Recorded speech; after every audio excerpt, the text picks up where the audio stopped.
está passando, eles soltam uma bomba, afunda a supertransportadora, dão 3 bilhões de dólares de prejuízo, quebram a companhia de seguro em Londres. Esse é o mundo para onde nós estamos indo agora.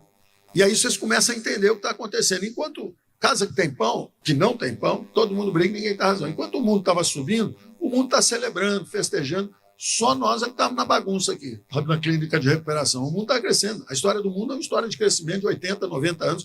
Todo mundo se reconstruindo, as vítimas da Segunda Guerra Mundial, as viúvas do socialismo, 1,5 bilhão de indianos, 1,5 bilhão de chineses, 300 milhões de indonésios, todo mundo enriquecendo.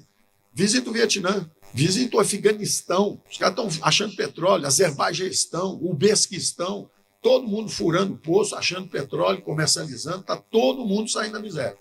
De repente, começa a guerra comercial Estados Unidos e China. Tem um elefante querendo entrar na piscina de criança. Começou a pressionar os salários no Ocidente. A classe média começa a se sentir abandonada. Os salários não sobem na França, os salários não sobem na Grécia, os salários não sobem na Itália, os salários não sobem nos Estados Unidos. A Bolsa sobe, como é um país capitalista, todo mundo tem dinheiro na Bolsa, todo mundo está feliz. Na hora que a Bolsa acaba, para a música. Então, bastou a Bolsa cair 1 ou 2 vezes, que foi pânico no Ocidente. Então, o Teorema de Stolper-Samuels diz isso. O Toyota custava 10 mil dólares. Quando eu era jovem, os carros, o sonho americano, o sonho de jovens era ter carro. E carro americano era o que todo mundo achava bonito. Era Cadillac, Oldsmobile, Rabo de Peixe, Mustang. Era só carro bonito, marca americana. Sumiu esse negócio. Acabou. O preço dos carros americanos é 60, 70, 80 mil dólares. O carro japonês era 10 mil dólares. Esse é o teorema de equalização dos fatores de produção, dos preços dos fatores. Os carros começam a subir, começa o comércio global, começa a cair o preço do carro americano, várias indústrias começam a fechar, perder empregos industriais, a desindustrialização do Ocidente, a inundação de bens industriais que vem da China. Quer dizer, e na China, na Coreia, no Japão, os preços começam a subir, os salários começam a subir, o bem-estar. E isso em toda a cadeia produtiva. No sul do Brasil, lá no Vale dos Sinos, todo mundo fazendo sapato, calçado, bolsa, começa a fechar, os próprios empresários gaúchos começam a levar as fábricas para a China e começam a exportar o sapato para cá de volta. Enquanto isso, nós botando IPI, ICMS, imposto, fazendo o contrário de tudo que eles estão fazendo. Eles mergulham nos mercados globais, nós fechamos nossa economia. Eles não têm impostos, sindicatos, previdência social, nada disso. Nós com impostos, encargo trabalhista, tudo. Então, é o caminho da miséria. Eles entenderam e começaram a aprender e subir. E o Ocidente, ao contrário, gato gordo. Quer se aposentar aos 14 anos de idade, quer ganhar 18 salários, trabalhando 3 dias por semana. Então, o Ocidente começou a sentir pressão dessa competição global. O capitalismo é um sistema que gosta de equalizar, de dar oportunidade para quem quer trabalhar mais, quem quer estar disposto ao sacrifício. E o Ocidente começou a ficar em desconforto. E aí você começa a entender tudo. Os conservadores falam, para essa onda de imigração, estão prejudicando nossos empregos. Isso é um conservador falando, vamos parar as imigrações. Ora, o mundo era um mundo cada vez mais liberal, indo em direção à prosperidade para toda a espécie, um mundo só, tudo integrado, sem fronteiras, um ritmo de progresso alucinante. De repente, você começa um recuo. Por quê?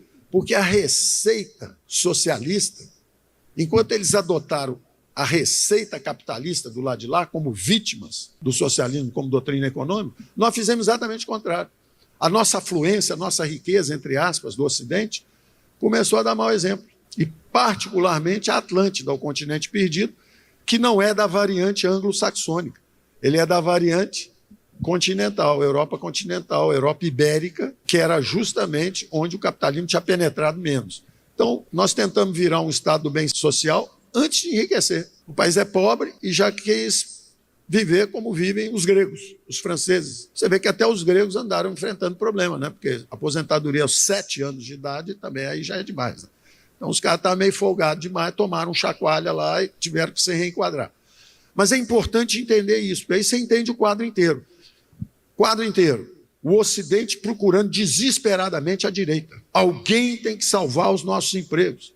Alguém tem que abrir a economia de novo. Alguém tem que reduzir a arbitrariedade do governo nos negócios. Alguém tem que reduzir os impostos. Alguém tem que mudar esse modelo econômico. E a democracia começa a balançar. Radical, radical. Não, radical é você que fechou o país. Radical é você que botou os impostos em 30%. Radical é você que está permitindo invasão de terra. Radical. E aí começa a barulheira a subir. Nós vivemos essa barulheira. Nós estávamos lá, o desempenho econômico do governo sendo melhor do que os lados de fora, caímos menos do que eles, voltamos mais rápido do que eles, tivemos inflação mais baixa do que eles, e a barulheira aqui não parava.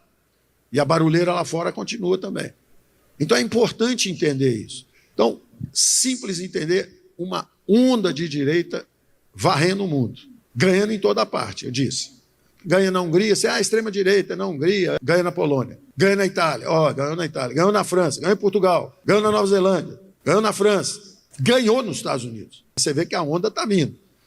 Ganhou no Uruguai, ganhou no Paraguai, ganhou na Argentina. Está acontecendo. Então, você entende o que é. O Ocidente está em transe, o Ocidente está em crise porque o socialismo, a penetração das teses socialistas, substituição de importações, impostos, governo é que é o driver do crescimento, é o governo que vai trazer o crescimento, não deu certo. Nós afundamos 100 anos. E o outro lado do mundo, a Ásia, fez exatamente o contrário. Abraçou o modelo ocidental e foi com tudo, o negócio subindo. Bom, encaixamos um pouco desse desconforto. E do que está acontecendo agora. E, não para tão cedo, tá? Sabe que hora que vai parar? Quando a China virar para o irmãozinho, que é a Rússia, e falar assim, se comporta porque eu não estou conseguindo namorar mais ninguém no bairro. Você está fazendo uma bagunça tão grande, está atrapalhando os meus negócios. Porque o maior comerciante do mundo hoje é a China. É o capitalismo mais agressivo do mundo hoje. Salário baixo, subsídio, é um negócio de doido. Além da eficiência natural, porque os caras trabalham muito, tem custo barato, 1,5 bilhão de pessoas querendo se integrar aos mercados globais.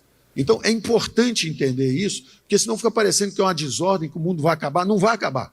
O mundo estava indo em altíssima velocidade, só que a política não estava preparada para tratar disso. A política vem depois do povo.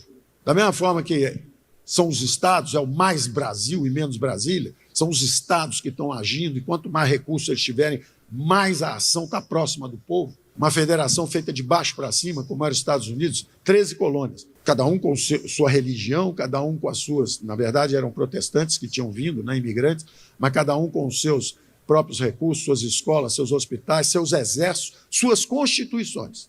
De repente se revoltam contra os impostos inconstitucionais dos ingleses. Está escrito na Constituição inglesa, no taxation without representation. Como é que você pode botar um imposto na gente, imposto no chá, imposto no tabaco? Como é que você tributa, ousa tributar nossas colônias, se você nem nos deixa ter representação e votar no orçamento?